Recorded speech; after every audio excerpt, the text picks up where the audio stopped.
saying on there? We're talking about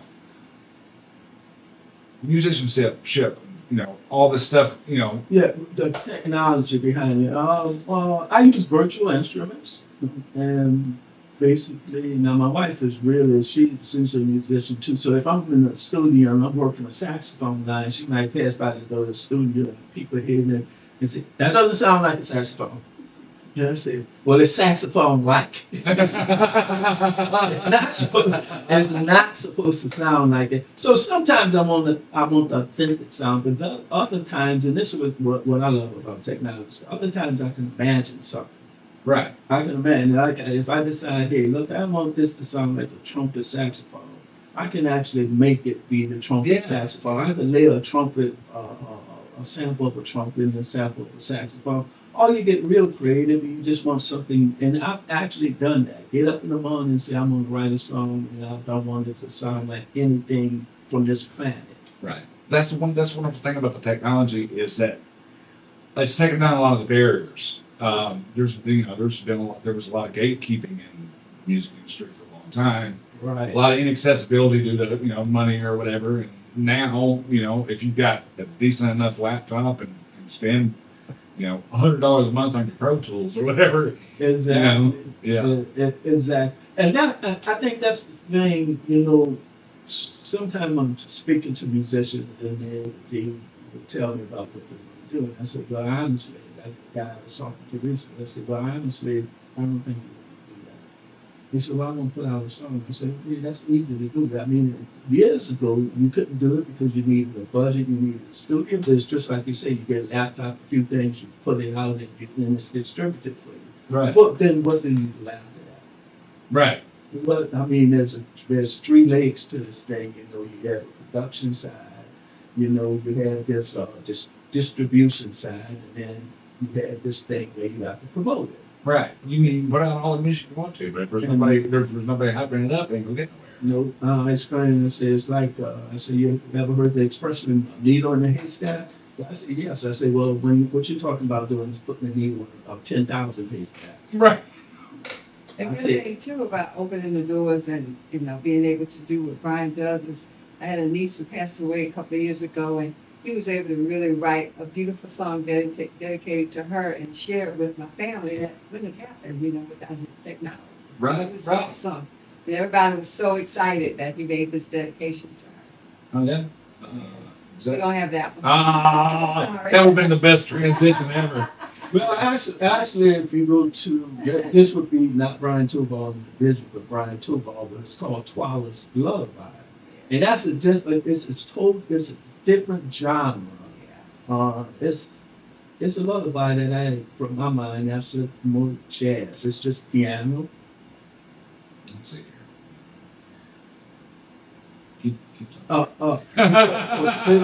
It's just just because I don't say anything, don't think you stuff. You know what I mean? okay. It's piano, bass, and drums. I want it to be simple. Now, sometimes they do things that's like I would say just off the chain, but it's not like I'm trying to compete. In fact, to be honest with you, I try to avoid competition even from a gig standpoint with my local musicians. Uh-huh. And I do that because I don't think I should be stepping on any legs. That's a good way to say that. Yeah. So I mean, I don't, and it's not being braggadocious, but I don't need to do this. I also, since I worked my way through school, and I have very close friends who are professional musicians, and sometimes they tell me some of the things they're going through. It make me say, well, yeah, I'm having fun doing this, but these guys really, they've been doing it. I know they're in it with all their heart. That's their passion. And then some of them just their job, Yeah. So I don't want to get in that freak with that. Okay. But the most exciting thing that has happened to me is that my wife's joined me in this band because she has watched me. We've been married going on 44 years. Oh wow! Congratulations. Yeah. How's that work?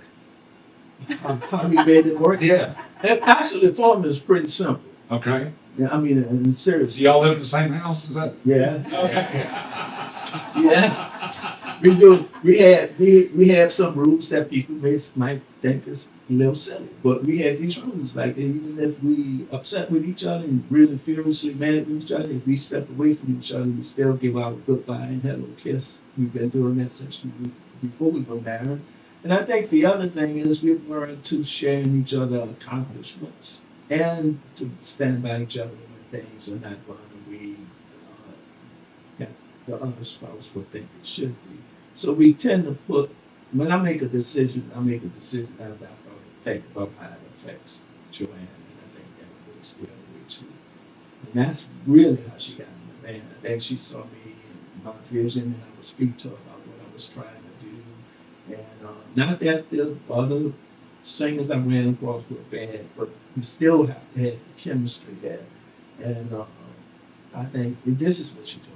So she said, I'm gonna help you out. She said, only because I love you. And I said, well, then you can sing. And I like her. She's humble. She is humble.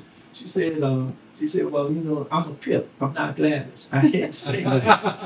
She said, if you want background, she said, I could do the background, but I cannot be sung. I said, well, babe, well, you can. And she said, well, I'm going to do this because I love you. And then I looked at her and I said, yeah, I know you are. I said, but I love you enough that I don't want you to do it because you love me. I said, if you do it, I want you to do it because you want to do it. Right. So I saw her perform. Now I have to say this. Go do it. I have to It's say your this. time. I have to say this. My wife will get up especially on Friday. Well, here we go. This is the juicy stuff right here. On the Friday, Joanne will dance and sing all by herself through the house. Like she's crazy. And you were Are saying, you cleaning on Fridays? It's our Friday night party. All right, that's wonderful. That's a beautiful thing. so Started out when I was working, but I continued it on it. Yeah, we did the Friday night dance party at the house. I know what that's all about. all about because I cannot dance. I can move if I'm on the stage playing the keyboard, but like my wife, you cannot dance. But I can't dance. So I worked from home the last 10 years before I retired. And one night, it was about 2:30, something like that. You know, you're sleeping with your wife and you turn over and she's not there. And so, but then I noticed I didn't hear anything in the bathroom. So, where was Joanne? So I got up and moved to my office, but the door was closed to the office. But I opened the door, the music's blaring, and she's dancing. And I looked at her, and I shook my head. I said, oh man, I just Do what you gotta do sometimes. You know? It's WHIV on 2.3 FM New Orleans. I'm your host, and this is the Blizzard on the Waves. I'm getting to the juicy nitty gritty of the inside life of Brian Toval and his wife Joanne.